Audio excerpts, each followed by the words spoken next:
I love makeup. I absolutely love it. It has become my passion. Funny thing is, I did not learn how to do makeup at all until my mid-30s. And then people always ask me, how old are you? I am 41. And it was around 33, 34 that I stumbled across a video on Pinterest. That's like the mom's playground. Anything we need to know how to do that we wish we could do, we go to Pinterest.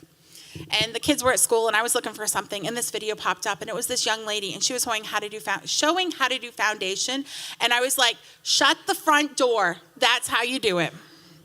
Because growing up, I always looked orange, and I only used the little white foam triangles. So it just was more like smearing orange around my face. Was not a good look. I'm so thankful I have no pictures from my teenage years. I am so thankful that I did not live in the age of social media.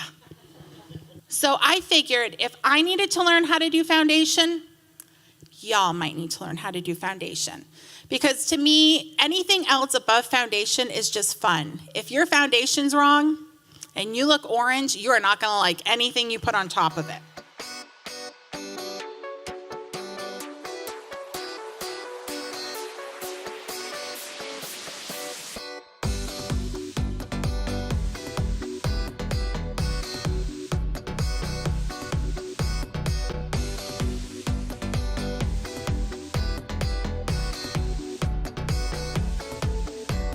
So we're going to talk about foundation. Who has ever gone into a store, whether it's Sephora, whether it's Ulta, whether it's Target, Walmart, CVS, and you're like, that's it, I'm buying new makeup. And you walk over there, and there is literally a wall of foundation. There's like 47,000 of them.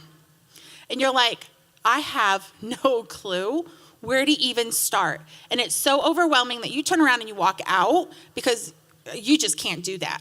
Or you buy it, and you're like, this is my shade, and you put it on, and you're like, this is not my shade.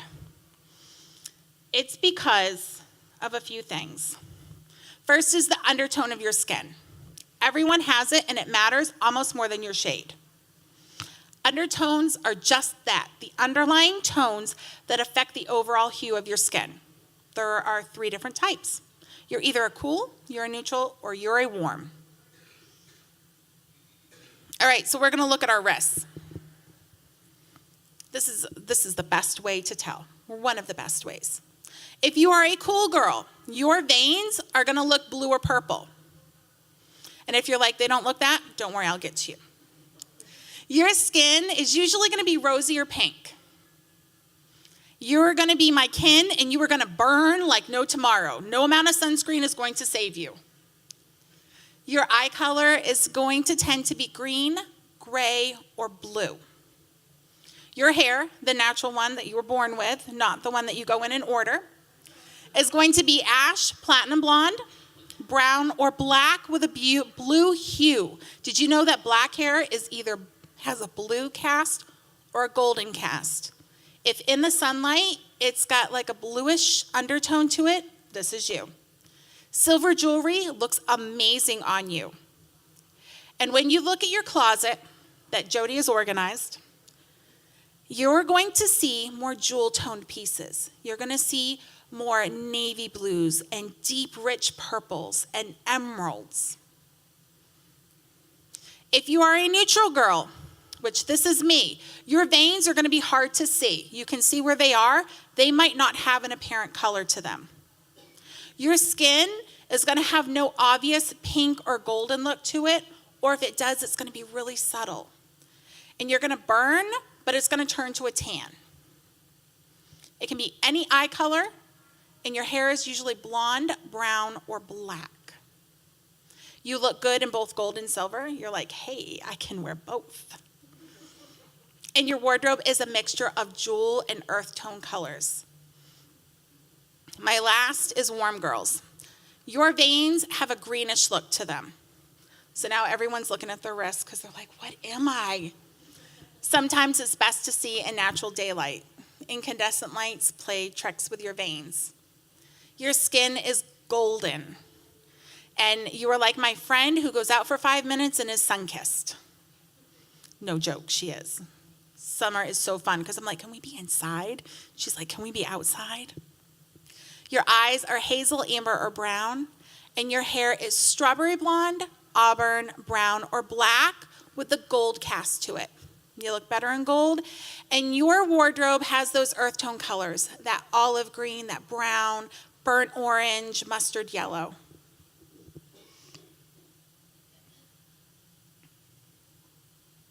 So now that you know what your undertone is, that is what's going to help you buy your foundation. There are a lot of lines out there now that are breaking it down by undertone, which I think is fabulous because it takes the guesswork out. L'Oreal for the drugstore is one of my top ones that I send women to because they have cool, neutral, and warm. So make sure you're getting the right undertone. If it does not say, because there are still some that don't, if it says warm beige, it is a warm undertone. If it's a cool ivory, it's a cool undertone. All right. So now you know your undertone. I'm pretty sure you can guess where you are on shade. I know I'm down at the end that usually says porcelain. I know that's where I live, is down there. When you go to buy foundation, these are my rules. One is you need to swatch it. And when I told my daughter I was going to do this, she was like, Mom, don't. I'm like, okay, everyone hold up your hand. Put your hand on the back of your hand. Now repeat after me. I will not swatch the back of my hand. Because if you swatch your foundation here, it is not going to match here. I recommend either swatching your jawline or your chest. There's a reason I give two. If you are like me and you tend to exfoliate a lot because you want that youthful look, your face is actually going to be lighter than your chest. So I don't want to match my face and look like my head doesn't belong on my body. So I match it to my chest. But if your chest and your face are similar in color, do your jawline. That is the best place to swatch it. Second is do not swatch it and buy it. There's a reason. You want to let it set at least an hour. Everyone has natural oils in their skin. And foundation can do this thing called oxidizing. Oxidizing is what makes it turn orange. Orange is Oompa Loompa. That is not what we're going for. Let it set at least an hour. I tend to swatch it, go home, go about my day, do whatever, and then decide what I want and go back and buy it. For two reasons. One, I want to make sure I don't oxidize. And second is because formula matters. Depending on the type of skin you have, foundations are going to play differently. I have oilier skin. So that means I don't want to pick something that is a richer formula or has a dewy finish because I'm going to turn into a hot mess real fast. If you have dry skin, choosing a matte foundation is not going to be good because those dry patches, it's going to be like a spotlight on them and they're going to be like, hey, I'm here to play. And you're like, no, go away. So by letting it set, you see how it's going to play with your skin. And if it's going to turn too greasy or shiny, or if you're like, oh, I didn't know I was dry there. So those are the two things when you're buying foundation that you should do. At least give it an hour. See how it plays. Just make sure you don't turn orange. And then we talked about buying the correct formula. Ask people. Sephora is really good if you even don't plan on buying anything. They will color match you. They will talk about your skin with you. Go in and ask. They are great at answering questions, especially if you're overwhelmed. They love when you walk in and you're like, I want foundation and I have no clue. They will help you. So now that you've gotten your foundation, you've gotten it home. This is the part that always really stumped me because, little white foam triangles that don't do anything. There are 3 ways that I recommend to put on your foundation. First is with your fingers. Especially if you like a lighter coverage like a BB cream or a CC cream, or some of the new foundations that have come out that are like liquid and they come in a little dropper. Put them on your fingers, rub it together, warm it up, and just kind of press it into your skin. That gives you a really nice light coverage, especially on those days where you're running around but you just want a little something. Don't mess with anything else. God gave you fingers. Use them. Second is with a brush. And I got to go through my brushes this morning and pull out brushes because I only have literally a few hundred of them. There are different brushes. I will tell you that older women, brushes might not be your friend. Brushes are great. They will give you a full coverage, but they can accent fine lines.